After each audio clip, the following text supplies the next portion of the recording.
Bonjour, je suis Madame Adopo, ton professeur de français. Cette année en première, en plus du commentaire composé et du résumé de test, nous allons aborder la dissertation littéraire.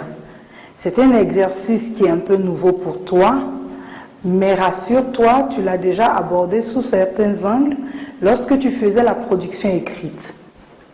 Ici, le sujet de dissertation littéraire porte sur un thème d'ordre littéraire, contrairement à la production écrite, dont le sujet porte sur un thème d'ordre général. Le sujet de dissertation littéraire, lui, il porte sur un thème d'ordre littéraire. Cela signifie que lorsque tu devras prendre des exemples, donner des arguments, il faudra que tes exemples soient tirés d'ouvrages littéraires. Alors sache que le sujet de dissertation littéraire peut porter sur toute la littérature en général ou alors sur un genre littéraire, à savoir le théâtre, la poésie ou le roman. Le thème peut partir de la fonction de la littérature, tout comme du rôle de l'écrivain ou d'autres aspects concernant donc la littérature ou le genre littéraire. Allons-y maintenant. Pour aborder donc l'introduction de la dissertation littéraire, tu sais tout comme moi qu'il y a 3 étapes importantes. Il y a la perspective générale, en fait, qui est une sorte d'idée de généralité pour t'amener à aborder le sujet proprement dit. Donc la généralité doit être forcément en rapport avec le thème du sujet. Je prends un exemple. Si ton sujet traite du thème du rôle de l'écrivain dans la société, dans ta généralité, il faudrait qu'on perçoive qu'il s'agit du rôle de l'écrivain. Ou alors, si ton thème parle de la fonction de la littérature en général, ta généralité concernera donc le rôle ou la fonction de la littérature. Après cette première étape, tu n'oublies pas ton connecteur logique pour relier la première étape, la généralité donc, à la deuxième étape qui est l'annonce du sujet. Le sujet, s'il est long, tu dois le reformuler dans ton propre langage afin de le raccourcir. Mais s'il est court, tu peux le formuler directement en n'omettant pas, bien sûr, les guillemets ou les griffes. Après, donc, ton sujet que tu auras formulé ou reformulé, il te faudra énoncer la problématique. La problématique, elle s'énonce par rapport à la thèse de l'auteur, ou du moins du sujet, et à la consigne directive qu'on t'aura donnée. Tu sais, tout comme moi, que le sujet de dissertation littéraire comporte 2 parties, à savoir l'information et la consigne.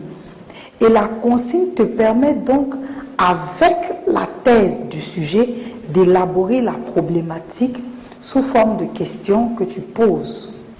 Et c'est après la problématique que tu annonces le plan. Alors, comme plan, tu peux avoir le plan dialectique, c'est-à-dire plan thèse, antithèse. Tu peux avoir le plan analytique. Le plan analytique qui te permet de relever le problème, donner les causes, élaborer les solutions. Ou alors, tu peux avoir ce qu'on appelle un plan inventaire ou un plan explicatif. Plan dans lequel, selon que la consigne te l'induit, tu dois énumérer les différents éléments explicatifs. Succès assuré. Quand nous abordons le développement, nous pouvons dire que le développement est fonction donc du type de plan que tu abordes. S'il s'agit d'un plan dialectique, dans ta première partie, il faudra des arguments pour étayer la thèse de l'auteur. Je prends un exemple. Si le sujet te dit que la poésie n'est pas un ornement, mais un instrument, cela signifie que dans ta thèse, tu dois donner des arguments qui montrent bien que la poésie n'est pas un ornement ou bien un objet esthétique, mais plutôt une arme de combat. Pour cela, pour ce faire, tu devras avoir différents paragraphes qu'on a appelés les paragraphes argumentatifs. Le premier paragraphe argumentatif, donc, il énonce la thèse avant de donner le premier argument. Après avoir émis l'argument, tu introduis l'exemple qui est une citation d'une œuvre littéraire ou alors un bref résumé de l'œuvre. Je prends un exemple, tu diras, pour montrer par exemple que la littérature a pour fonction d'être éveilleuse de conscience, tu diras, comme exemple, nous citons le cas de l'écrivain Aimé Césaire qui, dans son œuvre Cahier d'un retour au pays natal, pouvait dire « Ma bouche sera la bouche des malheurs qui n'ont point de bouche, ma voix, la liberté de celle qui s'affaisse au cachot du désespoir. » C'est juste un exemple que je t'ai donné pour que tu vois comment introduire l'exemple lorsque tu as donné ton argument. Après donc le premier paragraphe argumentatif, tu donnes un mot de liaison ou un connecteur logique ou un mot utile selon que tu veux l'appeler et tu introduis le deuxième paragraphe argumentatif qui lui est composé de l'argument et de l'exemple.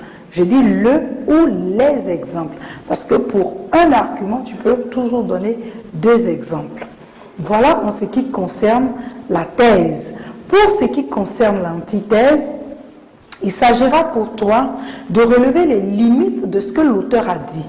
Si nous en venons au sujet que j'ai donné tantôt en exemple, nous avons dit que la poésie n'est pas un ornement, mais un instrument. Dans la deuxième partie donc qui concerne l'antithèse, il te sera donné de prendre des arguments qui montrent que la poésie peut avoir aussi un atout esthétique ou un atout divertissant par exemple. Et pour l'antithèse, c'est le même principe.